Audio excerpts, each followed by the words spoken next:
오늘 이 밤에도 우리 하나님의 말씀에 은혜 받기를 사모합니다 하는 결단하는 마음으로 우리 크게 아멘하겠습니다. 할렐루야. 네, 우리는 사람의 마음이라고 하는 제목을 가지고 있는 9장의 그림 전도지를 통해서 우리 함께 말씀의 은혜를 나누고 있습니다. 오늘 그 마지막 시간 8번째와 9번째 그림을 통해서 또 우리 말씀의 진리를 또 탐구하고 은혜 받는 시간을 가질 텐데요, 마지막 시간인 만큼 우리 앞에서 배웠던 제1도부터 제7도까지의 그림을 잠깐 정리하면서 오늘 마지막 시간으로 가도록 그렇게 하겠습니다. 이 그림의 제목은 사람의 마음입니다. 한번 따라해 볼까요? 사람의 마음. 이 사람의 마음의 첫 번째 그림 제목을 따라하겠습니다. 거듭나지 않은 사람의 마음. 네, 이 세상에 한 번 태어난 모든 사람은 거듭나지 않은 사람이죠. 그 사람들의 마음은 어떻습니까? 마음을 들여다보니까 영안이 있는데 영안이 감겨져 있고, 양심은 있는데 양심은 화인 맞아 양심이 둔하여 있고요, 그 마음 중심에 마귀가 그 사람을 지배하면서 특별히 삼지창으로 비유된 우리 마음 안에는 악한 성품들을 찔러 말과 행동으로 죄를 짓게 만드는 그런 역할을 마귀가 하죠. 우리 마음 가운데 많은 성품들이 있는데 그 가운데 대표되는 7가지 악한 성품을 그림으로 비유했습니다. 공작새로 비유된 성품 뭐였습니까? 교만. 염소로 비유된 성품은요, 호색. 돼지로 비유된 성품은 욕심. 자라로 비유된 성품은 게으름. 호랑이로 비유된 성품은 포악, 분노죠.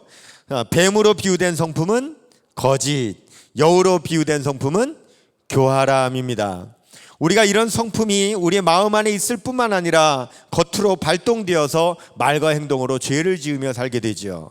여러분, 이렇게 살면은 어떻게 되겠습니까? 우리는 하나님의 심판대 앞에 설 수밖에 없고 지옥에 갈 수밖에 없고 천국에 들어갈 수 없습니다. 그렇기 때문에 많은 전도자들이 천사와 같이 그에게 복음을 전하고 권면하지만 영적인 눈과 귀가 가리워져 있기 때문에 주의 복음을 듣지 않지요. 그렇지만 우리가 그럼에도 불구하고 포기하지 않고 계속 그들을 위하여 기도하고 전도하다 보면 그의 마음 가운데 변화가 일어나기 시작하지요. 말씀의 제목을 따라하겠습니다. 제2도입니다. 회개하는 사람의 마음. 네, 마음에 깨달음이 오기 시작합니다. 내가 죄인이다. 내가 이렇게 살면 어떻게 될까? 나는 천국에 가야 할 텐데 지옥에 가면 어떻게 하나? 이런 영적인 눈이 띄어지기 시작합니다. 그리고 양심도 밝아지기 시작하여 자기 자신이 죄인이라는 사실을 깨닫기 시작을 하지요. 그리고 그의 마음이 성령께서 계속 빛을 비추어 주심으로 그의 마음이 점점 뜨거워지기 시작하고요, 그래서 그의 마음 안에 악한 성품이 여전히 그대로 있기는 하지만 방향이 바뀌어져서 그가 점점 더 은혜를 받게 되면 그의 성품들이 밖으로 나가게 되는 그런 기회를 맞이하게 되는 것입니다. 그때 더욱 그에게 복음을 전할 때에 한 번 죽는 것은 사람에게 정해진 것이요 그 위에 심판이 있다고 복음을 전하면 그의 삶에 또 놀라운 변화가 일어나기를 시작하는데요, 세 번째 그림입니다. 한번 따라하겠습니다. 거듭난 사람의 마음. 그렇습니다. 성령 안에서 다시 태어나는 거듭남의 역사가 일어납니다. 그러면 영안은 완전히 열려져서 이제는 영적인 세계에 더욱더 관심을 갖게 되고요, 양심은 밝아져서 이제는 나만을 위해서 살아가는 것이 아니라 내 육신의 쾌락을 위해서 살아가는 것이 아니라 어떻게 하면 내가 하나님의 영광을 위해서 그리고 많은 사람들에게 덕을 세우며 유익을 주는 삶을 살아갈 수 있을까 더 관심을 갖게 되지요. 그리고 그 마음 안에 성령께서 들어오셔서 그를 거듭나게 하시며 그의 삶을 다스리시기 시작하지요. 이제 그의 악한 성품들은, 그의 습성들은 이제 그 사람의 마음 밖으로 쫓겨나기는 했지만 그러나 여전히 호시탐탐 다시 그 안으로 언제라도 들어가려고 기회를 엿보고 있기 때문에 천사는 그에게 성경책과 십자가를 주면서 하나님의 말씀을 더 열심히 공부하고 더 열심히 기도하면서 점점 더 거룩해져가는 성도가 되라고 권면을 받게 됩니다. 그 권면을 열심히 따라서 하나님의 말씀과 기도로 점점 더 거룩해져가는 성도가 되어가지요. 제4도의 제목을 따라하겠습니다. 성결한 사람의 마음. 내 성결한 사람, 우리 기독교 대한 성결교 아니겠습니까? 우리가 추구하는 것이 성결이죠. 성결이란 다른 말로 거룩이라고 말할 수 있고, 거룩이란 또 성령 충만이라 말할 수 있는 것입니다. 그래서 우리의 삶의 중심에 성령께서 우리의 삶의 중심에 들어오셔서 충만케 하시고 우리의 삶을 다스리시는 거지요. 그리고 우리의 마음 가운데는 바로 나를 위해 십자가에 못 박혀 죽으신 예수 그리스도께서 내 마음의 중심에 계셔서 예수님을 믿은 그 구원의 감격으로 주님을 사랑하는 사랑의 마음으로 살아가는 삶으로 변화되는 겁니다. 이런 삶을 유지하기 위해서 천사는 성령 받은 것, 구원 받은 것, 그 감격을 찬송하며 살라고 그렇게 권면을 하게 됩니다. 자, 우리가 이렇게 평생 살면 좋겠죠? 근데 우리는 연약한 인간인지라 우리의 삶에는 이렇게 때로는 식어지고 변하는 일이 생겨지고 만다는 겁니다. 제호도 따라하겠습니다. 식어지고 변하는 사람의 마음. 우리의 마음 안에 그 뜨거웠던 은혜가 식어질 때가 있다는 겁니다. 그리고 우리의 신앙이 변질될 때가 있다는 것이죠. 영안을 뜨고 있지만 영안을 뜬 것도 아니고 감은 것도 아니고 영적인 일에 관심이 점점 줄어들며 다시 세상적인 일에 더 관심을 기울이게 되고 양심도요 점점 무디워지기 시작하여 예배를 빠지고 기도회를 빠지고 신앙생활을 등한히 해도 점점 우리의 마음 가운데 이제 또 양심이 무뎌져서 그 죄가 죄인 줄 모르고 그렇게 우리가 신앙생활을 등한히 하게 되죠. 십자가가 있기는 있지만 예수 그리스도께서 안 계십니다. 어떤 신앙생활입니까? 형식적인 신앙생활. 예수 그리스도를 믿은 구원의 감격이 점점 식어지는, 교회 나와서 예배를 드려도 형식적으로 신앙생활을 하게 되는 그러한 신앙생활을 하게 된다는 것이죠.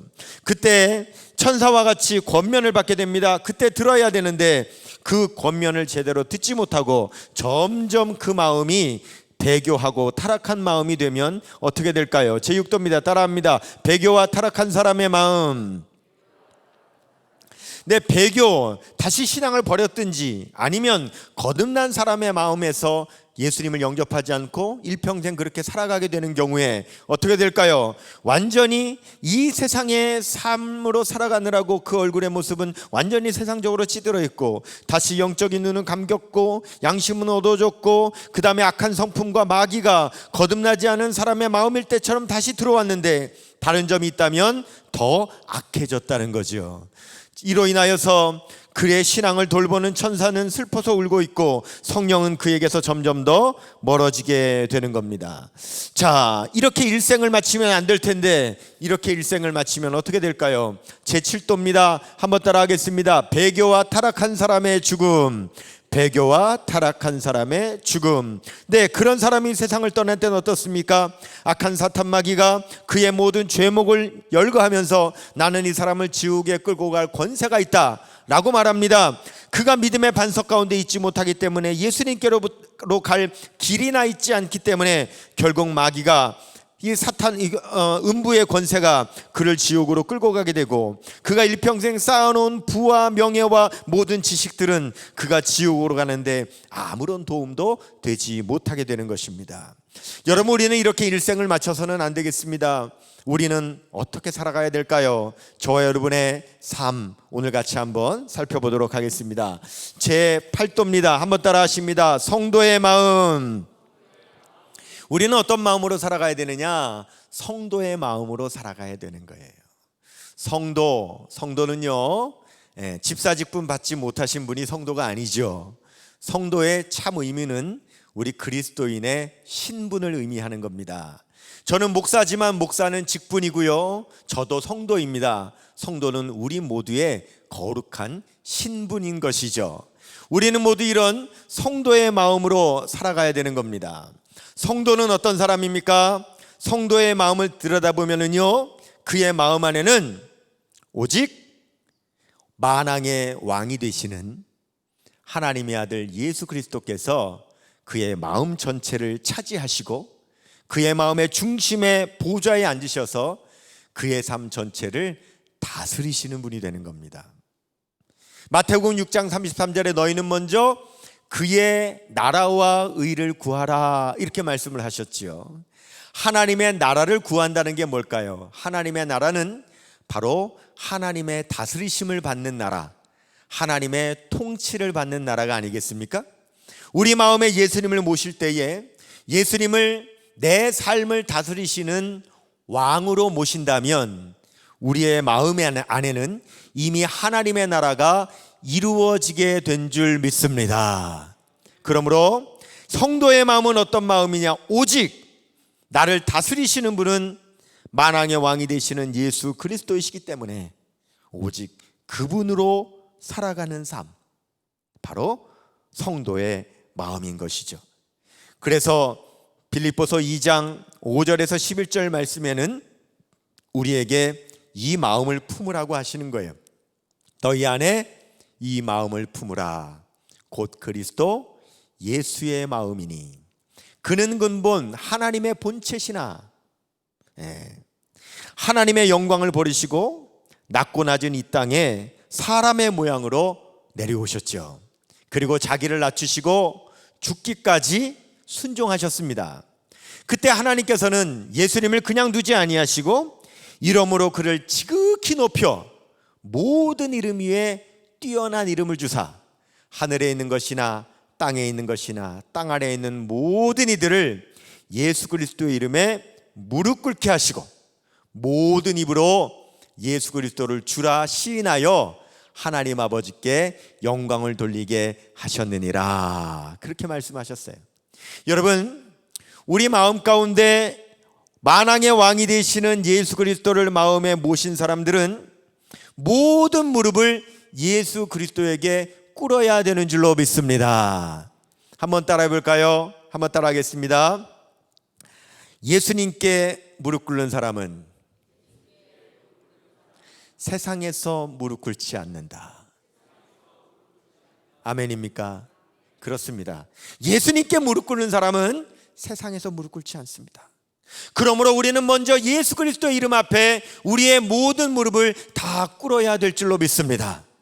그리고 우리의 삶에도 오직 예수 그리스도께서 앞장서시고 우리가 그 예수 그리스도를 따라가는 삶을 살아가야 될 줄로 믿습니다. 또 한번 따라해 볼까요?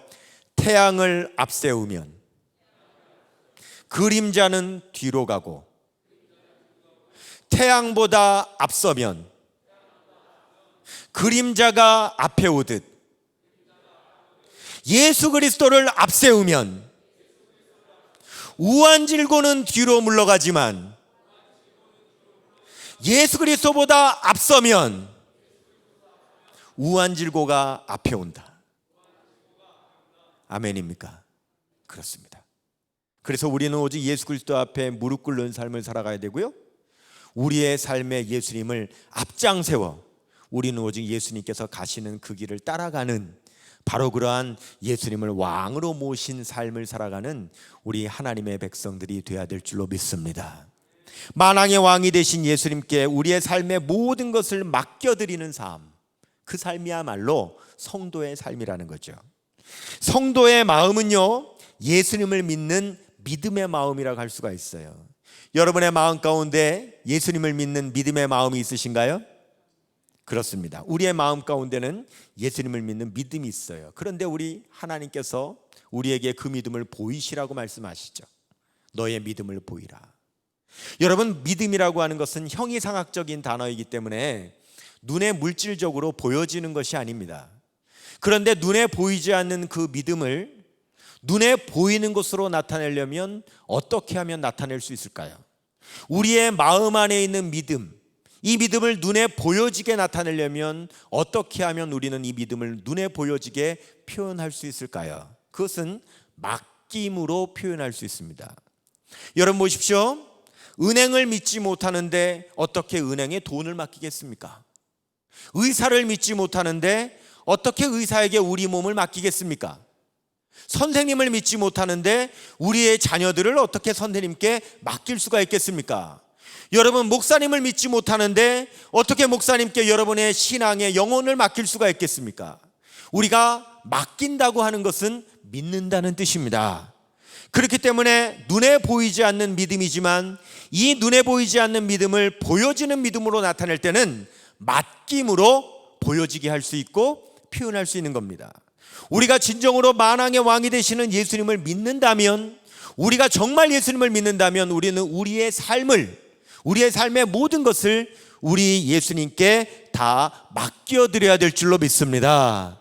그것이 진정한 믿음이라는 거지요. 저는 신학대학을 졸업하고 신학과 동기생인 제 아내와 결혼을 했어요. 결혼을 해서 27에 저희 첫 아들을 낳았습니다. 그리고 제가 목사 안수를 받아야 하기 때문에 신학대학원에 진학을 해서 대학원생으로 공부를 시작했죠.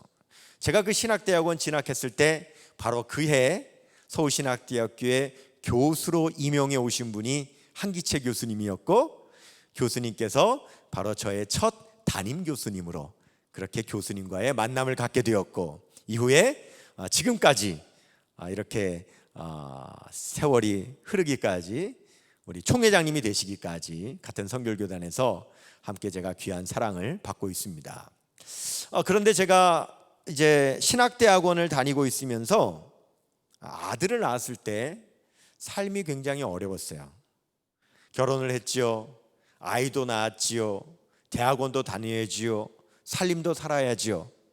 근데 너무너무 어려워서 어떻게 하면 이 어려움을 좀 극복할 수 있을까 기도하고 있을 때에 저의 친한 친구, 신학대학 동창인 친구가 강원도 평창군 대관령이라고 하는 곳에 있었는데, 그 친구는 진부라고 하는 교회에 저보다 한 달 먼저 전도사로 와 있었는데, 어느 날 갑자기 그 친구가 저한테 전화를 해온 거예요. 영기야, 내가 있는 교회 이웃에 대관령교회라고 하는 교회가 있다. 한 200명 정도 모이는 그런 농촌교회인데, 또 그 지역에서는 그래도 영향력이 있고 또 우리 교단에서도 잘 알려진 교회입니다. 그 대관령교회에서 부교육자 전도사를 구하는데 내가 그 사실을 알고 너를 추천했다. 그러니 너 빨리 한번 와서 인터뷰를 좀 했으면 좋겠다. 그리고 저는 이제 서울 살면서 떠나본 적이 없었는데, 강원도라고 하는 곳은 사실 가본 적도 한 번 없었는데, 너무 삶이 급하니까 제 아내와 함께 27살 12월 달에 그 대관령교회에 인터뷰를 하러 가게 됐습니다. 그리고 목사님과 인터뷰를 하고 나서 이제 내려오라고 그렇게 허락을 받고는 28살 1월 달에 처음으로 강원도 평창군 대관령면, 하늘 아래 첫 동네, 이렇게 800고지 위에 있는 그런 대관령교회에 제가 전담전사로 부임을 하게 됐습니다. 참 감사한 것은 사택도 준다고 하지요. 아이를 키워야 되니까. 또 대학원 학생이었는데 월하 이틀 동안 서울에 가서 열심히 공부하고 내려와서 나머지 기간 동안 또 사역하라고, 또 대학원도 또 보내주신다고 하지요. 또 등록금도 보태주신다고 하지요. 이렇게 여러 가지 배려를 다 해주신다고 해서 감사하게 서울을 떠나서 처음으로 강원도 평창군 대관령에 있는 대관령교회에 부임해서 부교육자 전도사로 사역을 하고 있었습니다. 그렇게 한 2년 정도 열심히 부교육자로 사역을 하고 있는데, 제가 29살이 되었을 때에 제 마음 가운데 어떤 마음이 불일 듯 일어나기 시작했냐면, 교회를 개척하고 싶은 마음이 그렇게 불일 듯 일어나는 거예요. 그런데 한번 불이 붙으니까요, 이 불을 끌 수가 없더라고요. 어떻게든지 막 교회를 개척하고 싶은 마음이 온통 저를 사로잡는데 방법이 없는 겁니다. 사실은 제가 어리고 철이 없어서 세상 물정을 몰라서, 사실은 교회 개척이라는 게 그렇게 수월하고 그렇게 쉬운 게 아님에도 불구하고 그 사실도 모른 채 그냥 오로지 그냥 개척하겠다고 하는 그 마음만을 가지고 어떻게 했냐면, 대관령이 800m 산꼭대기에 있는데 99굽이 800m를 내려가면은요, 그 밑에 동해안에 어떤 도시가 있냐면 강릉시가 있어요. 강릉시가. 그래서 이 강릉시에다가 교회를 개척할 마음을 가지고 목사님 제가 교회를 개척하고 싶어서 새벽 예배를 마치고는 9시 출근할 때까지 강릉에 내려가서 개척할 만한 장소를 좀 찾아보도록 하겠습니다. 허락을 받고는 새벽 예배 마치면 강릉에 내려가서 강릉 시내를 돌아다니면서 개척할 만한 교회를 찾고 9시 되면 올라와서 출근해서 사역을 하고 그렇게 하고 있었어요. 그렇게 하고 있던 어느 날 담임 목사님께서 부르십니다. 권 전도사, 교회 개척하고 싶지? 그래서 예, 그럼요. 교회 개척하고 싶습니다. 그런데 말이야, 우리 지방회에서 3년 전에 저 강릉 아래에 있는 동해시라고 하는 그 동해시에 아파트 신도시가 섰는데, 그 신도시 옆에 지방회에서 기념교회를 하나 개척을 해서 3년 정도 된 교회가 있는데, 그 교회 부임해서 처음 목회하셨던 목사님이 이제 다른 임지로 가시게 돼서 그 교회 자리가 났는데, 어차피 권전도사 개척교회 하고 싶어 했으니까, 개척돼 있는 교회니까 거기 가서 목회를 하면 어때? 저에게 그렇게 말씀을 하시는 거예요. 그래서 저는 너무 좋지요. 저야 뭐 어차피 개척하려고 했는데 개척된 교회면 더 감사하지요. 그런데 권전사 교회가 좀 어려워. 얼마나 어렵습니까? 그랬더니요, 그 교회가 교인이 한 20명 정도 되는 교회인데, 그 당시에 1997년도에 이 교회를 개척하고 나서 처음에 그 교회에 부임하셨던 목사님이 의욕적으로 온전히 은행의 교인들과 함께 대출을 받아가지고 1억 6천만 원의 대출을 받아가지고 조립식으로 예배당을 아주 예쁘게 졌습니다. 거기까진 좋았는데 1997년에 예배당을 짓고 그해 말에 뭐가 터졌어요? IMF가 터진 겁니다. 그래서 은행의 이자가 갑자기 늘어나기를 시작하는데, 그만 감당할 수 없을 정도로, 교인 20명이 감당할 수 없을 정도로 은행의 이자가 늘어나기 시작했고, 그 이자를 갚을 수 없는 상황이 돼버린 거예요. 그런 가운데 있을 때에 아무도 그 교회를 가려고 하는 사람이 없었기 때문에 전도사인 저에게까지 기회가 온 거죠. 그래도 저는 사실은 무식하면 용감하다고, 개척도 어떻게 해야 개척을 하는 건지도 모르면서 개척하겠다고 한 것처럼, 그 교회도 얼마나 어려운 상황인지도 모르면서 그냥 목양지가 있다고 하니까 그냥 제가 가겠습니다, 목사님 저 보내주세요. 그래서 제가 그 교회를 부임하게 됐는데, 1999년 12월 20일 날 부임을 했는데요, 갔더니 세상에 열흘 후인 12월 31일 날 은행에 넘어가게 돼 있었습니다. 그래서 부랴부랴 이제 교인들 가운데 IMF로 어려움을 당한 교인들이 교회를 떠났는데, 그분들이 교회의 그 빚에 대한 신용보증을 하고 있었습니다.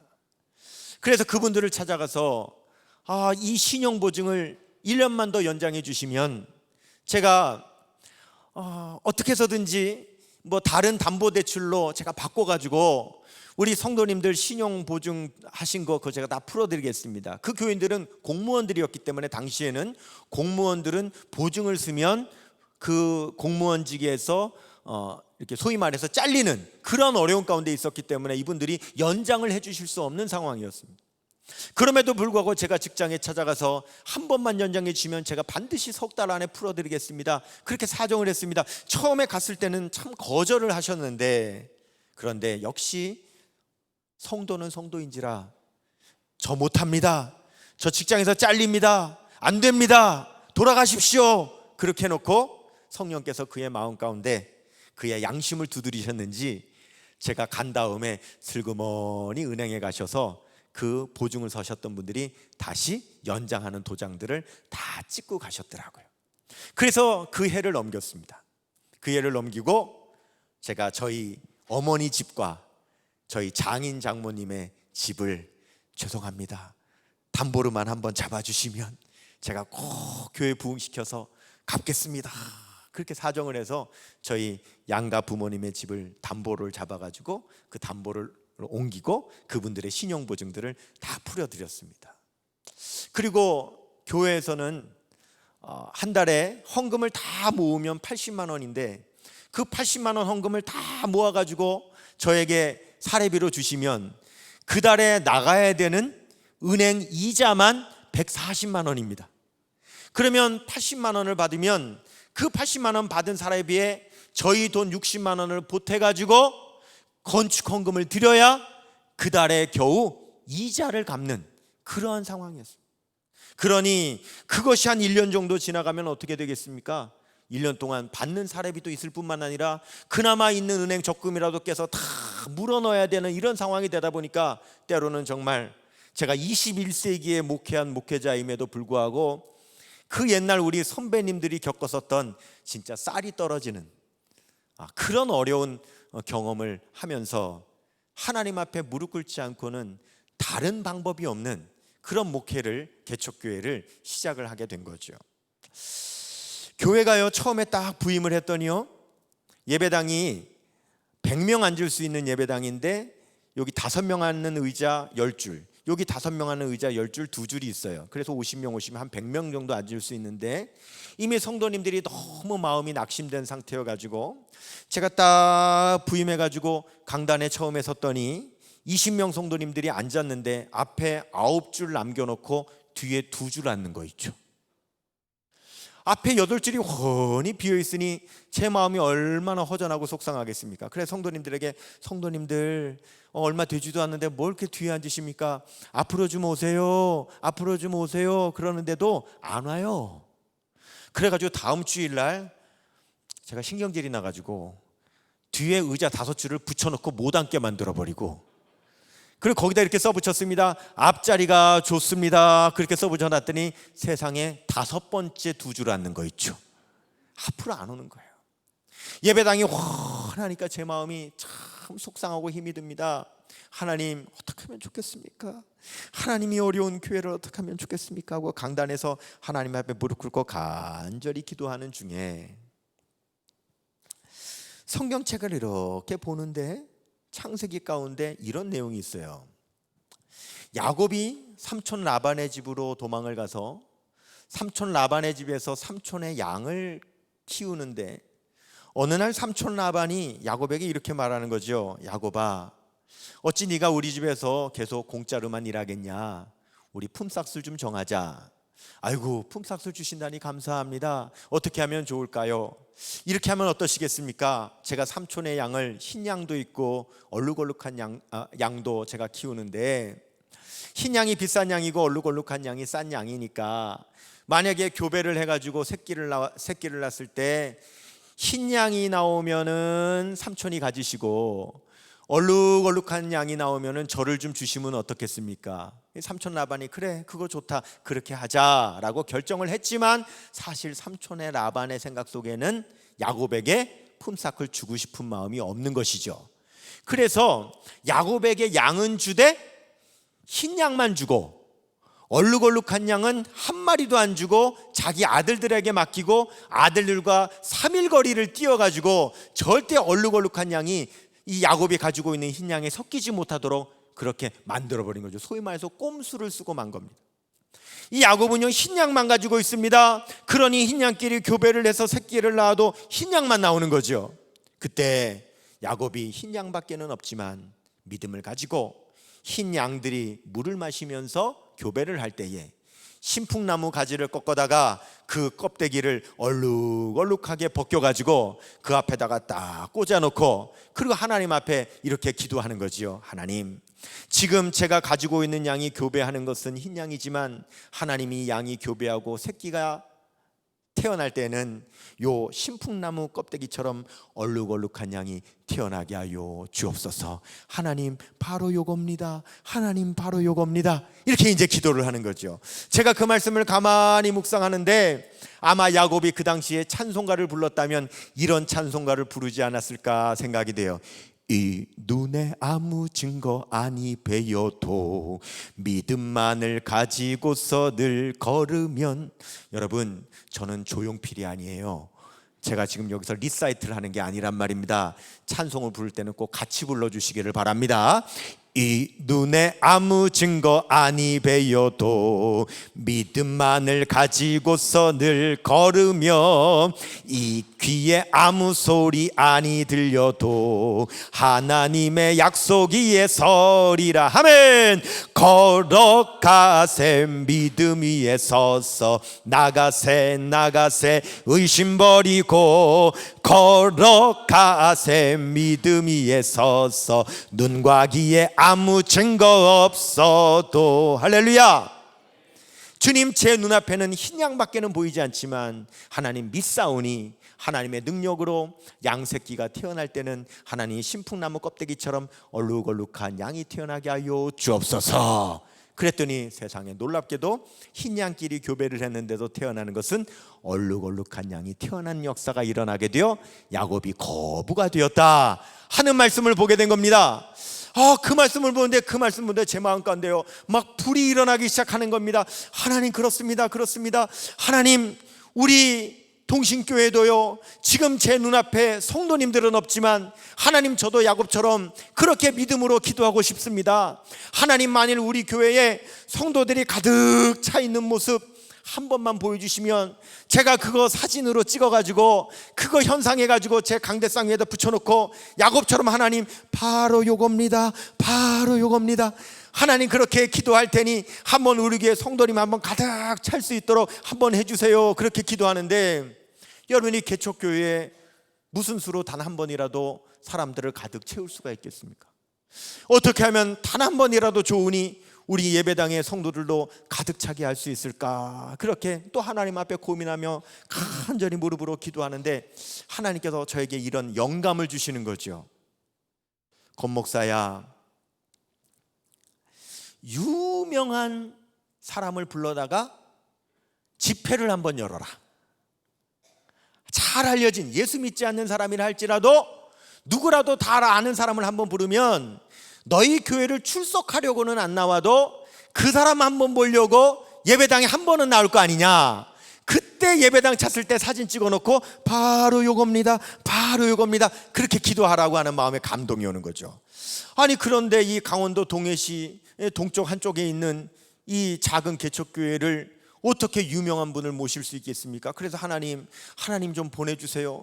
어떤 유명한 분이 와야 우리 예배당에 사람들이 올 수가 있겠습니까? 저는 모릅니다. 하나님 도와주세요 하고 기도를 하는데 참 신비하게 놀라운 방법을 통해서 하나님께서요 정말 유명하신 분이, 그것도 3일 동안이나 아무 조건 없이 오셔가지고 전도 집회를 해주시겠다고 하는 거예요. 그런 역사가 일어났어요. 이분이 누구냐면요 1970년대 80년대 우리나라 최고의 인기 가수였는데 이분이 그 당시에 목사님이 되신 분이 계셨어요. 이분이 어떤 노래를 불러서 히트를 치셨냐면 이런 노래를 부르셨어요. 내가 왜 이럴까, 오지 않을 사람을 어디선가 웃으면서 와줄 것만 같은데. 누굽니까? 윤한기 목사님. 윤한기 목사님께서 오셔서 집회를 해주시겠다는 거예요. 이 먼 동해시도 마다하지 않겠다는 겁니다. 개척교회인데도 마다하지 않겠다는 겁니다. 3일씩이나 오셔가지고 전도 집회를 열어주시겠다.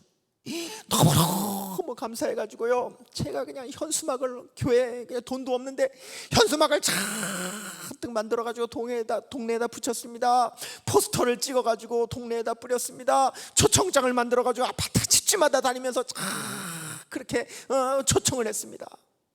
그렇게 열심히 홍보를 하고는 당일날이 됐어요. 당일날 오늘 월요일 저녁부터 집회인데 월요일 새벽에 제가 새벽 기도를 딱 인도를 마치고 강단에 엎드려 기도하는데요 얼마나 제가 떨리겠습니까? 목회를 시작하고 이제 첫 전도 집회를 하는데, 그런데 그때요 성령께서 역사하셨으면 얼마나 좋겠습니까? 근데 성령님보다 누가 먼저 그 새벽에 저를 찾아왔느냐? 마귀가 저를 먼저 찾아오는 거예요.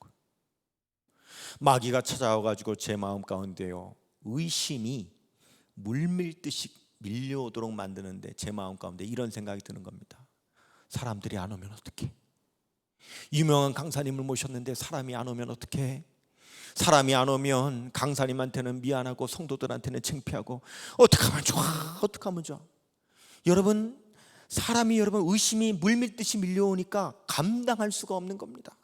의심하는 자는 마치 바람에 요동하는 바닷 물결 같으니 이런 사람은 죽기 없기를 생각지도 말라 그랬는데 정말 제 마음 가운데 막 감당할 수 없는 의심이 밀려오는데 뭐 어떻게 할 수가 없는 거예요. 어떡하면 좋아? 그냥 오직 그 새벽에 이 생각밖에 안 드는 거야. 아이고, 이럴 줄 알았으면 내가 현수막을 저 먼 데까지 좀 더 붙이는 건데, 내가 이럴 줄 알았으면 포스터를 더 붙이는 건데, 내가 이럴 줄 알았으면 좀 아는 사람한테 좀 더 초청장을 더 돌리는 건데, 아니야, 그래도 안 돼. 내가 아는 사람한테 전화해가지고 좀 사람 좀 오라고 내가 더 하는 건데, 막 이런 생각밖에 안 돼. 너무너무 마음이 불안하고 답답하니까 견딜 수가 없더라고요. 그래서 이래서는 안 되겠다, 어떻게 내 마음부터 좀 풀어야 되겠다, 이렇게 생각을 하고는 마침 저희 예배당 바로 옆에 신축 상가 건물이 생겼는데, 그 상가 건물에 목욕탕이 들어왔어요. 그래서 이 목욕탕에 들어가서 뜨거운 물에 좀 몸을 담그면 좀 마음이 편해질까 싶어가지고 목욕탕에 갔어요. 새벽 기도를 하다 말고. 뜨거운 물에 몸을 이렇게 담그는데도 오직 생각이 이럴 줄 알았으면 포스터를 더 붙이는 건데, 현수막을 더 붙이는 건데, 초청장을 더 들리는 건데, 전화를 더 하는 건데, 이런 생각밖에는 안 들어요. 샤워 꼭지를 틀고도 어떻게 하면 좋아, 어떻게 하면 좋아, 오늘 사람들이 안 오면 어떻게 막 너무너무 불안한 거죠. 어떻게 하면 좋아 하고 제가 이 샤워 꼭지를 틀고 막 이러고 막 어떻게 하면 좋아 하고 있는 그 순간에 0.1초, 정말 0.1초, 0.1초의 그 찰나로요, 제가 어떤 착각에 빠졌냐면, 제가 조금 전까지 뭐 하다 왔어요? 강단에서 기도하다 왔잖아요. 그런데 샤워 꼭지를 틀고 쭈그리고 앉아가지고 어떻게 하면 좋아 하다 보니까, 눈을 감고 어떻게 하면 좋아 하다 보니까 0.2초 찰나의 순간에 제가 목욕탕에 있는 것이 아니라 아직 강단에서 기도하고 있다는 착각에 빠진 거예요. 여러분요, 이 어린 목사가 의심이 밀밀듯이 밀려옵니다. 사람들이 안 오면 어떻게 걱정하고 불안합니다. 여러분, 이럴 때는 여러분, 제가 강단에 있습니다. 뭐 해야 됩니까? 뭐 해야 돼요? 주의 종이 기도해야 되죠. 그렇지요.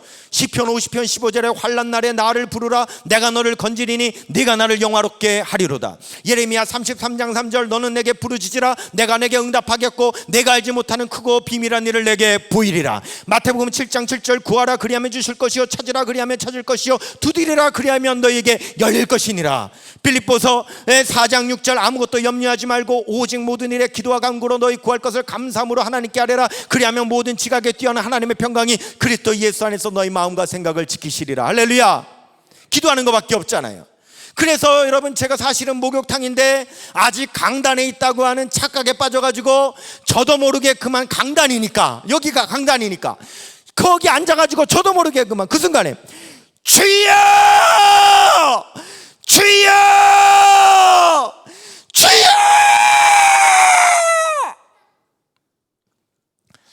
하고 3번 소리를 질렀는데 뭔가 이상한 거예요.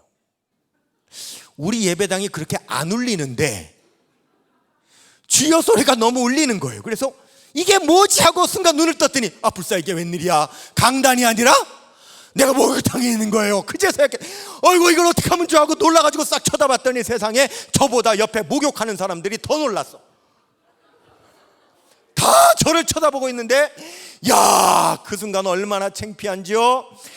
꼭 그 사람들이 집에 가서 이럴 것 같은 거예요. 너 절대 동신교회 가지 마라, 거기 목사 미쳤다, 목욕탕에 와가지고 죽여 그런다, 뭐 이럴 것 같은 거예요. 너무 창피해가지고 견딜 수가 없어가지고, 아이고 죄송합니다 그러고 있을 수가 없어가지고 너무 창피해가지고 그 목욕탕을 빠져나와가지고 탈의실로 나오는데, 탈의실로 탁 나오는 순간에 참 여러분 놀랍죠. 목욕탕에서 목사가 불안함과 두려움으로 벌벌 떨면서 주여 주여 주여 3번 불렀더니, 세상에 그것도 기도라고 하나님께서 응답을 주시는데, 권 목사야 왜 이렇게 염려하냐, 왜 이렇게 근심하냐, 왜 이렇게 불안해하냐, 왜 이렇게 걱정하냐, 좀 믿어라. 제가 너무 못 믿으니까 하나님께서요 저에게 응답을 주시는데요, 세상에 얼마나 빠르게 응답을 주시는지. 목욕탕 문을 열고 탈의실로 나오는데 하나님께서 좀 믿으라고, 탈의실 문을 열고 나오는데 하나님께서 친히 그 탈의실에 하나님의 손으로 글씨를 쓰셔서 제 앞에 나타내 보여주시는데, 하나님께서 이렇게 쓰셨습니다. 맡기지 않은 것은 책임지지 않습니다. 주인 100. 맡기지 않은 것은 책임지지 않습니다. 주인 100. 여러분, 제 주인이 누구예요? 하나님이잖아요. 하나님께서 맡기지 않은 것은 책임지지 않으시겠다는 거예요.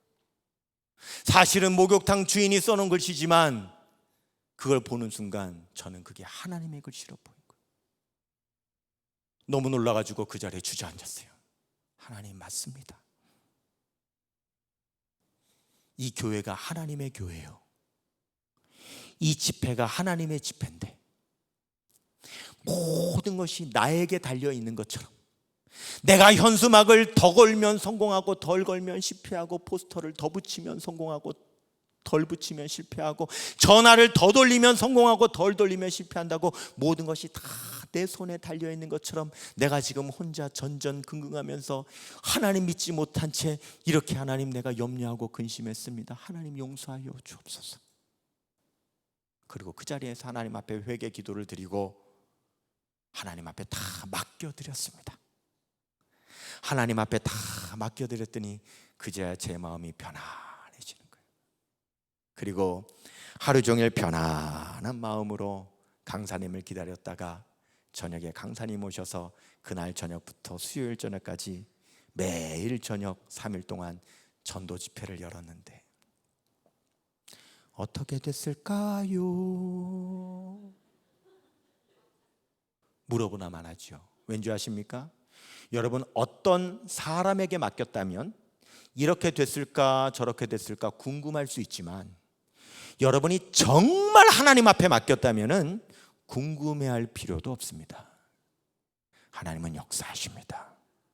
하나님 역사하십니다. 3일 동안 그 예배당에 사람들이 가득 찼고요. 저는 정말 그때 사진을 찍어서 강단에다 붙여놓고 예배 드릴 때마다 하나님 요겁니다, 하나님 요겁니다 기도했었고요. 놀랍게도 그 교회에서 목회를 하는 동안 3년이 지났을 때 불과 3년 만에 그 예배당의 성도들로 가득 차는 역사가 일어났고요. 그 교회에서 4년을 목회하는 동안 출석 성도가 120명으로 부흥을 했고요. 빚도 다 갚았고요. 컨테이너 박스에 살던 사택을 아파트로 옮길 수 있었고요.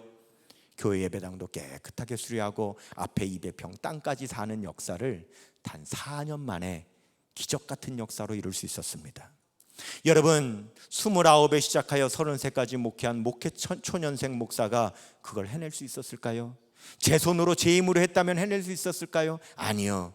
저는 하나님 앞에 맡겼고 하나님께서 친히 일하셨기에 하나님께서는 하나님의 역사를 나타내 주신 줄 믿습니다. 그렇습니다. 우리는 맡겨야 됩니다. 그래서 시편 37편 5절 말씀에 내 길을 여호와께 맡기라. 그를 의지하면 그가 이루시고 내 의를 빛같이 내 공의를 정오의 빛같이 나타내시리로다. 시편 55편 22절 말씀에 내 짐을 여호와께 맡기라. 그가 너를 붙드시고 의인의 요동함을 영원히 허락하지 아니하시리라. 잠언 16장 3절에 내 행사를 여호와께 맡기라. 그리하면 내가 경영하는 것이 이루어지리라. 로마서 12장 19절에 너희가 친히 원수 갚지 말고 여호와의 진노하심에 맡기라. 기록되었을 때 주께서 친히 갚으시리라고 말씀하시느니라. 베드로전서 5장 7절에 모든 염려를 주께 맡기라. 그가 너희를 돌보아 주심이니라. 한번 따라 하십시다. 내 길을 여호와께 맡기라. 내 짐을 여호와께 맡기라. 내 행사를 여호와께 맡기라. 내 원수 갚는 것을 주께 맡기라. 내 염려를 주께 맡기라. 할렐루야. 이 작고 부족한 내 손으로 이루려고 하지 마시고 우리의 삶에 있는 모든 염려와 근심과 걱정과 모든 아픔을 우리 여호와 하나님 그리고 만왕의 왕이 되시는 예수 그리스도에게 믿음으로 다 맡겨 드릴 때에 하나님께서 친히 하나님의 손으로 우리의 삶의 모든 역사를 다 이루어 주실 줄로 믿습니다. 그런 마음이 어떤 마음이냐? 성도의 마음이라는 거예요. 그럴 때 여러분 보십시오. 천사가 뭘 하고 있습니까? 지금 천사가 받들고 있는데 누구를 받드느냐? 천사는 만왕의 왕이신 예수님을 받드는 겁니다. 그런데 그 만왕의 왕이신 예수님이 내 마음 안에 계시니 덩달아 예수님을 받들려다 보니까 여러분, 우리 자신도 같이 받들어지는 역사, 우리 자신도 함께 높여지는 역사가 일어나게 된다는 뜻입니다. 그래서 여러분, 하나님께서는 아론을 통하여 하나님의 백성에게 이렇게 축복하라고 말씀하시죠. 민수기 6장 24절에서 26절 말씀에 여호와는 내게 복을 주시고 너를 지키시기를 원하며 여호와는 그 얼굴을 내게 비추사 은혜 베푸시기를 원하며 여호와는 그 얼굴을 내게로 향하여 드사 평강 주시기를 원하노라 그랬습니다. 여호와는 내게 복을 주시고 너를 지키시기를 원하며, 여러분이 어려운 때에 하나님께서 여러분과 여러분의 사랑하는 가족들 지켜주시기를 축복합니다. 하나님께서 우리를 지켜주시는 축복을 받아야 돼요. 여호와께서 그 얼굴을 내게 비추사 그랬습니다. 여호와께서 그 얼굴을 내게 비추사. 여러분, 하나님의 얼굴이 있어요? 하나님의 얼굴이 있을까요? 하나님의 얼굴이 있죠. 여기 지금 말을 했지 않습니까? 여호와는 그 얼굴을 내게 비추사 그랬습니다. 그러면 하나님의 얼굴이라는 게 뭘까요? 하나님의 얼굴은 도대체 어떻게 생긴 얼굴일까요? 여러분, 하나님의 얼굴이라고 할 때는 우리 인간의 얼굴을 생각하면 안 됩니다. 하나님의 얼굴이라고 하는 것은 뭘 의미하는 거냐면, 얼굴에는 눈이 있고 코가 있고 입이 있고 귀가 있는 것처럼 하나님의 얼굴이라고 하는 것은 뭐냐면 하나님의 눈과 하나님의 코와 하나님의 입과 하나님의 귀를 말하는 겁니다. 근데 그 하나님의 얼굴을 내게 모아사 비추사, 이 말은 뭐냐면 하나님께서 너를 바라보신다는 거예요. 하나님께서 너의 기도를 귀 기울여 들으신다는 거예요. 하나님께서 우리의 제사를 흠양하신다는 거예요. 하나님께서 우리에게 말씀하신다는 거예요. 하나님의 얼굴을 비추신다는 것은 하나님의 눈이, 하나님의 귀가, 하나님의 코가, 하나님의 입이 전적으로 우리를 향하신다는 겁니다. 하나님의 모든 것이 우리를 향할 때에 여러분, 우리는 하나님께로부터 은혜를 받게 되는 줄로 믿습니다. 근데 세 번째, 여호와께서 그 얼굴을 내게로 향하여 드사 그랬습니다. 이게 무슨 말입니까? 여러분, 하나님의 얼굴이 나에게로 향하여 드신다는 게 무슨 말입니까? 보십시오. 하나님과 내가 얼굴이 있는데 하나님의 얼굴이 나를 보실 때에 하나님의 얼굴이 내 얼굴보다 밑에 있어서 하나님의 얼굴이 나를 이렇게 얼굴을 향하여서 나를 보신다는 거예요. 여러분, 어떻게 이렇게 될 수가 있습니까? 그렇게 될 수가 없지요. 그렇게 될 수 있는 방법은 한 가지밖에 없습니다. 여러분, 우리가 어린 자녀를요, 내 손으로 받아가지고 들어서 높이 올리면 어떻게 될까요? 내 얼굴이 내 자녀의 얼굴 향하여 어떻게 되는 겁니까? 향하여 들리게 되는 것이죠. 즉, 하나님의 얼굴을 내게로 향하여 드사라고 하는 것은 무엇이냐면 하나님께서 하나님의 손을 우리를 높여주신다는 뜻입니다. 하나님께서 우리를 높여주심으로 인하여 하나님의 그 얼굴을 내게로 향하여 드시는 역사가 일어나게 된다고 말씀하는 것이죠. 우리가 성도의 마음을 가지고 우리 마음 안에 만왕의 왕이신 예수 그리스도를 왕으로 모실 때에 천사가 왕이신 예수님을 높이느라고 우리까지 이 세상에서 높여주시는 그런 축복의 역사가 저 여러분의 삶 가운데 일어나게 되는 걸 믿으시기를 바랍니다. 우리가 이런 성도의 마음을 가지고 이 세상을 살아가는데 우리도 히브리서 9장 27절에 한 번 죽는 것은 사람에게 정하여 있는 것인지라, 우리도 이 땅에 살다가 육신은 이제 이 세상을 떠나야 될 날이 오게 되죠. 그럴 때 우리 성도들은 이 세상에서의 마지막 삶을 어떻게 마치게 될 것인가? 오늘 마지막 제목을 따라하겠습니다. 성도의 죽음. 성도의 죽음을 보십시다. 그는 일평생 믿음으로 살았습니다. 하나님 나라 영광을 위해서 살았습니다. 그의 마음 안에는 이제 믿음을 품었습니다. 성경을 품고 행복한 가운데 평안한 가운데 눈을 감습니다.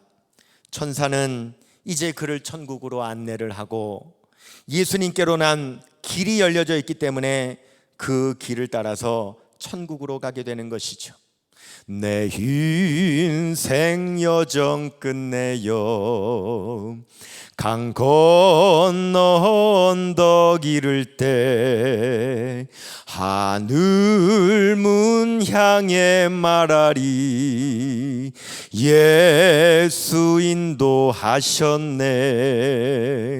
매일 발걸음마다 예수 인도하셨네. 나의 무거운 죄 짐을 모두 벗고 하는 말 예수 인도하셨네. 할렐루야. 우리 모두 그 고백을 하며 하나님 나라 천국에 입성하시는 모든 주의 백성 되시기를 축원합니다. 그러므로 세상의 사람들은 염려하고 근심 걱정하지만 우리는 죽음도 두려워할 필요가 없는 겁니다. 요한복음 14장 1절에서 6절 말씀에 너희는 마음에 근심하지 말라. 하나님을 믿으니 또 나를 믿으라. 내 아버지 집에 거할 곳이 많도다. 그렇지 않으면 너희에게 일렀으리라. 내가 너희를 위하여 거처를 예비하러 가노니 내가 가서 거처를 예비하면 다시 와서 나 있는 곳에 너희를 있게 하리라. 내가 가는 곳에 그 길을 너희가 아리라. 도마가 가로되 주께서 어디로 가시는지 알지 못하거늘 우리가 그 길을 어찌 알겠사옵나이까. 예수께서 이르시되 내가 곧 길이요 진리요 생명이니 나로 말미암지 않고는 아버지께로 올 자가 없느니라.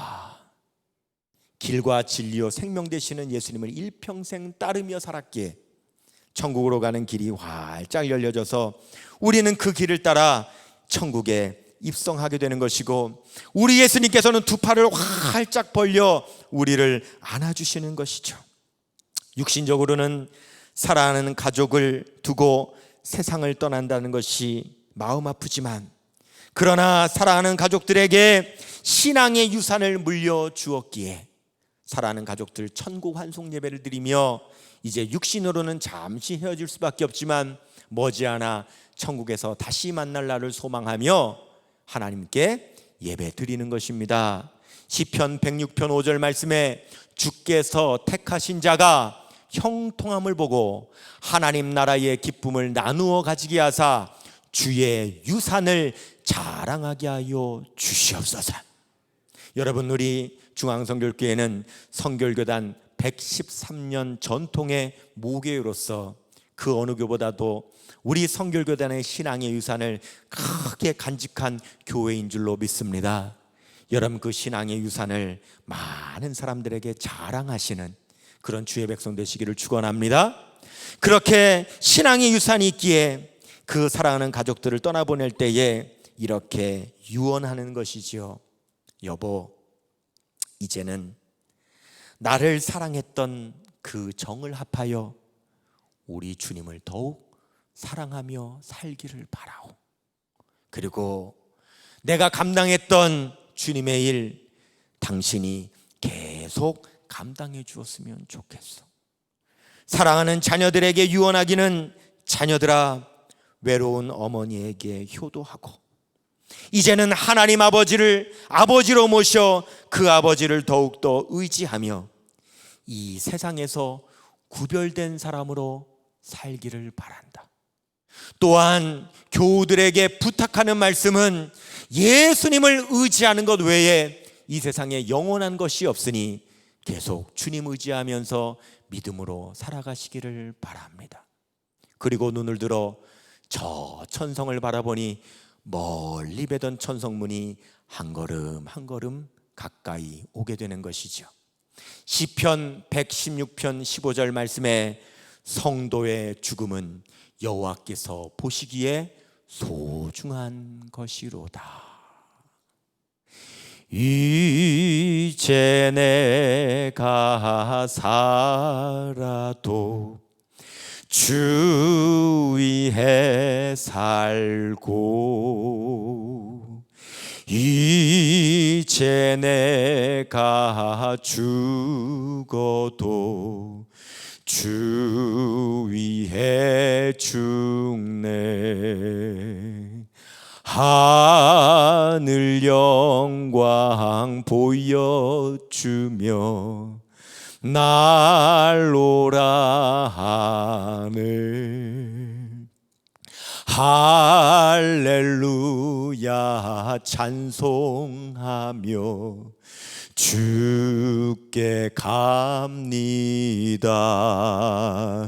그러므로 나는 사나 죽으나 주님의 것이요 사나 죽으나 사나 죽으나 날 위해 피 흘리신 내 주님의 것이요 이제 내가 떠나도 저 천국 가고 이제 내가 있어도 주 위에 있네. 우리 구주 찬송하며 날로라 하늘 천군 천사 나팔 불며 마중 나오네.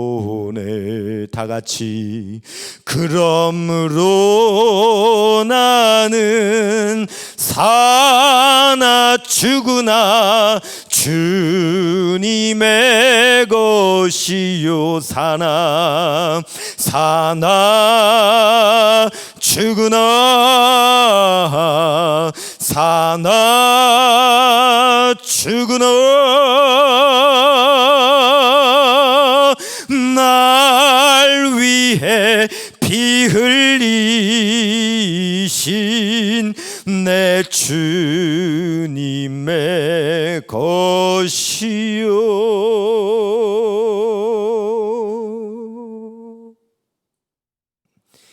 이 시간 우리 모두 다 같이 가슴에 손을 한번 얹어볼까요? 우리는 사람의 마음 명심도의 9 그림을 모두 살펴보았습니다.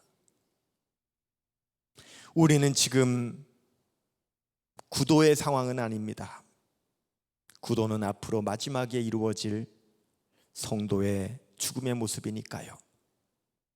그렇다면 1도부터 8도까지의 모습 속에 나는 지금 어떤 상태이며 어디에 와 있는지 우리 자신의 마음의 상태를 한번 돌아보시기를 바랍니다.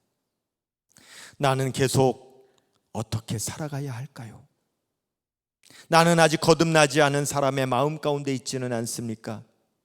아니면 이제 회개하는 가운데 있습니까? 그렇게 몸부림치는 가운데 있습니까? 아니면 예수 그리스도를 구주로 영접하여 하나님의 자녀가 되었습니까? 말씀과 기도에 열심을 내며 그렇게 성결한 성도로 살기를 힘쓰고 있습니까? 아니면 그 뜨거웠던 첫사랑, 첫신앙 잃어버리고 식어져서 혹시 식어지고 그렇게 변하는 그러한 신앙의 상태는 아닙니까? 하나님, 우리가 성도로 살게 하여 주옵소서. 성도의 마음으로 살게 하여 주시옵소서. 예수 그리스도를 구주로 왕으로 모시고 오직 우리 주님께 우리의 삶의 모든 것을 맡겨 믿음으로 살다가 주님 오시는 그날, 주께서 부르시는 그날 할렐루야 찬송하며 주의 품에 안기는 삶 되게 하여 주시옵소서. 우리 이 시간 가슴에 손을 얹어 싸우니 우리의 상태를 깨닫고 결단하며 회개하며 하나님 그렇게 살게 인도해 달라고 기도하는 시간을 갖도록 하겠습니다. 다 같이 주여 한번 부르고 기도합니다. 주여, 사랑과 은혜가 충만하신 하나님 아버지, 은혜와 사랑에 감사합니다.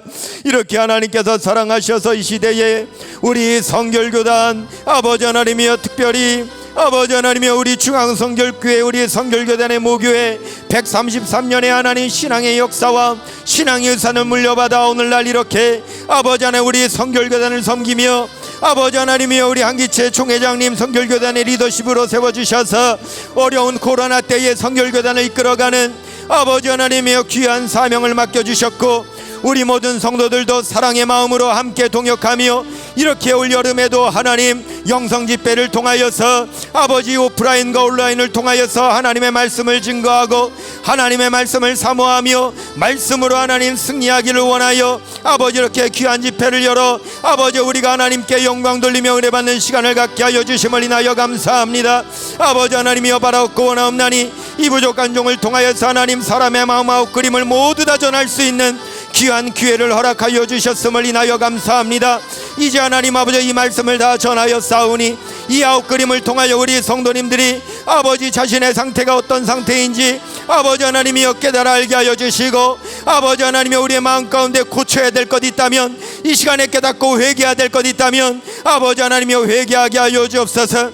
우리 안에 있는 하나님 아버지의 영안을 더 띄워주시고 영적인 양심을 더 밝혀주시옵시고 악한 영 일절 틈타지 못하게 하여 주시옵시고 떠나가게 하시며 아버지 하나님 교만한 마음과 오색하는 마음과 아버지 하나님의 욕심의 마음과 게으름의 마음과 포악한 마음과 거짓의 마음과 아버지 하나님이여 하나님 교활한 마음을 다 내려놓고 오직 하나님 우리가 하나님 회개하게 하여 주시고 아버지 우리가 하나님 아버지 성결한 성도가 되게 하여 주시며 우리가 하나님 아버지 식어지고 변하지 않게 하여 주시고 아버지 우리가 성도의 마음을 가지고 만왕의 왕이 되시는 예수님을 의지하며 아버지 주님께 우리의 삶의 모든 것을 맡겨드리며 아버지 그렇게 하나님 나라 영광 위에 살아가다가 주님 부르시는 그날, 예수님 오시는 그날 할렐루야 찬송하며 주님의 품에 안기는 아버지 하나님이여, 그리하여서 중생성결 신의재림 우리의 사중의 몸을 증거하며 살아갈 때에 특별히 아멘 주 예수여 속히 오시옵소서. 아버지 우리가 어린 양의 혼인잔치에 참여하여 모두 틀림받는 성도들이 다 될 수 있도록 아버지 하나님이여 인도하여 주시옵소서. 이 시간 하나님은 종은 잠시 다녀가지만 아버지 하나님 우리 중앙성결교회를 통하여서 우리 하나님께서 주님 오시는 그날까지 영광을 받으시며 우리 성결교단의 하나님 성결의 신앙의 유산을 더 아름답게 물려주는 아버지 주께서 택하신 자가 형통함을 보고 주의 나라의 기쁨을 나누어 가지게 하사 주의 유산을 자랑하는 역사가 계속 일어나게 하여 주시옵소서. 주님 도와주옵소서. 사랑의 주님 감사합니다. 2020년은 코로나19 바이러스로 인하여 우리의 일상이 마비되고 경제가 어려우며 특별히 우리 믿는 자들에게는 예배와 전도와 선교와 다음 세대를 세워나가는 일에 큰 어려움을 겪고 눈물로 기도할 수밖에 없는 이 시기를 보내고 있사오나 그럼에도 불구하고 우리는 하나님의 은혜를 놓을 수 없기에 하나님 오프라인과 온라인으로 몸부림치며 어떻게 해서든지 말씀의 은혜를 받고 어떻게 해서든지 이 말씀을 증거하기를 원하여서 하나님 이 시대 우리 성결교단의 총회장으로 세우신 한기채 목사님, 어려울 때에 하나님 교단의 수장으로 세우셔서 우리 교단의 영성을 이끌어갈 수 있도록 인도하여 주시니 감사합니다. 하나님 교단 전체를 아버지 하나님이여 짊어지고 나아가실 때에 우리 주님께서 그 지침을 대신 져 주시옵시고 돕는 손길을 넘쳐나게 하여 주시옵소서. 돕는 손길에 복을 내려 주시옵소서. 회방하거나 방해하는 자가 없도록 막아 주시옵소서. 우리 중앙성결교회 모든 성도들이 한마음으로 합심하여 기도하여서 아버지 하나님이여 우리 중앙성결교회가 성결교단의 모교회로서 주께서 택하신 자가 형통함을 보고 하나님 나라의 기쁨을 나누어 가지게 하사 주의 유산을 자랑하는 역사가 더 일어나게 하여 주시옵소서. 이 부족한 종에게 하나님 귀한 제단에서 아버지의 말씀을 증거할 수 있도록 하여 주시니 감사합니다. 종이 증거한 말씀 가운데 아버지 잘못 전한 거 있다면 주님 가려 주시옵소서. 그러나 하나님 바로 전한 것 있다면 성도들의 심령 가운데 잘 박힌 못처럼 박히게 하여 주시옵소서. 좌우의 날선 검보다 예리한 주의 말씀이 심령과 골수를 찔러 쪼갠다 하셨사오니 그 말씀으로 심령과 골수가 찔러 쪼개어지게 하여 주시어서 우리의 마음 상태를 바로 깨닫게 하여 주시고 회개할 것은 회개케 하여 주옵소서. 돌이킬 것은 돌이키게 하여 주시옵소서. 더 세워나갈 것은 세워나가게 하여 주시옵소서. 그리하여서 우리가 함께 성결한 성도의 마음으로 하나님 이 세상을 살아가다가 주님 부르시는 그날, 주님 오시는 그날 할렐루야 찬송하며 우리 모두 주님의 품에 안겨 어린 양의 호린잔치에 참여한 거룩한 신부로 만나게 하여 주시옵소서.